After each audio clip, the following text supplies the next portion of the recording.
ನಿಮ್ಗೇನಾದರೂ fried chicken ಅಂದರೆ ತುಂಬಾ ಇಷ್ಟನಾ? ನೀವು ನಂತರ KFCನ ಜಾಸ್ತಿ ಇಷ್ಟಪಡ್ತೀರಾ? ದೆನ್ ಯಾಕೆ ಯಾವಾಗಲೂ KFC ಪಾಪೆಸ್‌ನ ಟ್ರೈ ಮಾಡಿ.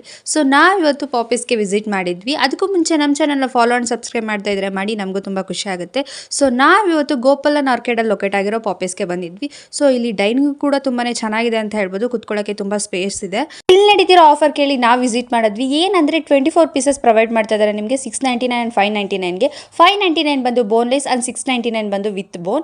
ಸೊ ನಾವು ಬಂದು ಬೋನ್ ತೊಗೊಂಡಿದ್ವಿ. ಎಲ್ಲ ವಿಂಗ್ಸ್ ಕೊಟ್ಟಿದ್ರು, ತುಂಬಾ ಚೆನ್ನಾಗಿತ್ತು ಅಂತ ಹೇಳ್ಬೋದು. ಸೊ 6 ಫ್ಲೇವರ್ಸ್ ಆಫ್ ವಿಂಗ್ಸ್ ಕೊಡ್ತಾರೆ ನಿಮಗೆ ಇಲ್ಲಿ. Classic crunchy, sweet chilli, hot and sweet, wood smoke, Korean twist and pepper barbecue ಅಂತ ಎಲ್ಲನೂ ಚೆನ್ನಾಗಿತ್ತು ಅಂತ ಹೇಳ್ಬೋದು. ಬಟ್ ಒಬ್ರು ಕೈಲಂತೂ ಆಗಲ್ಲ, 2-3 ಜನನ ಕರ್ಕೊಂಡೋದ್ರೆ ನೀವು ಆರಾಮಾಗಿ ತಿನ್ಬೋದು ಅಂತ ಹೇಳ್ಬೋದು. ಈ ಆಫರ್ ಬಂದು ಮೇ ಮಾತ್ರನೇ. ಸೊ ಮುಗಿತಾ ಬರ್ತಿದೆ, ಇನ್ 2 ಡೇಸ್ ಇದೆ. ಯಾರಾದರೂ ಟ್ರೈ ಮಾಡಿದ್ರೆ ಹೋಗಿ ಟ್ರೈ ಮಾಡಿ. ಎಕ್ಸ್ಟ್ರಾ ಒಂದು ಚಿಕನ್ ಲಾರ್ಜ್ ಮೀಲ್ ಅಂತಲೂ ಟ್ರೈ ಮಾಡಿದ್ವಿ. ಅದರಲ್ಲಿ ನಿಮಗೆ ಒಂದು ಬರ್ಗರ್, ಒಂದು ಡ್ರಿಂಕ್ ವಿತ್ ಲಾರ್ಜ್ ಫ್ರೈಸ್ ಸಿಗ್ತದೆ.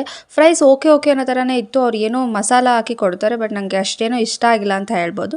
ಸೊ ಓವರಾಲ್ ಫ್ರೈಡ್ ಚಿಕನ್ ಮಾತ್ರ ಟ್ರೈ ಮಾಡ್ಬೋದು. ನಿಮಗೆ KFC ಥರ ಇರಲ್ಲ, ಡಿಫ್ರೆಂಟ್ ಫ್ಲೇವರ್ ಆಗಿರುತ್ತೆ, ಖಾರವಾಗಿ ಚೆನ್ನಾಗಿರುತ್ತೆ ಅಂತ ಹೇಳ್ಬೋದು. ಸೊ ನೀವೇನಾದರೂ ಪಾಪೆಸ್ ಇನ್ನೂ ಟ್ರೈ ಮಾಡಿಲ್ಲ ಅಂದರೆ ಹೋಗಿ ಟ್ರೈ ಮಾಡಿ. ಆಫರ್ ಮುಗಿಯೋಕ್ಕೂ ಮುಂಚೆ ಹೋಗಿ ಟ್ರೈ ಮಾಡಿದ್ರೆ ನಿಮಗಂತೂ ವರ್ತ್ ಅಂತ ಅನಿಸುತ್ತೆ. ಬೇರೆಯವರೆಲ್ಲ ಸ್ಕ್ಯಾಮ್ ಮಾಡ್ತಾರೆ ಆಫರ್ ಕೊಟ್ಟು, ಬಟ್ ಇಲ್ಲಿ ವರ್ತ್ ಅಂತ ಹೇಳ್ತೀನಿ. Thank you for watching.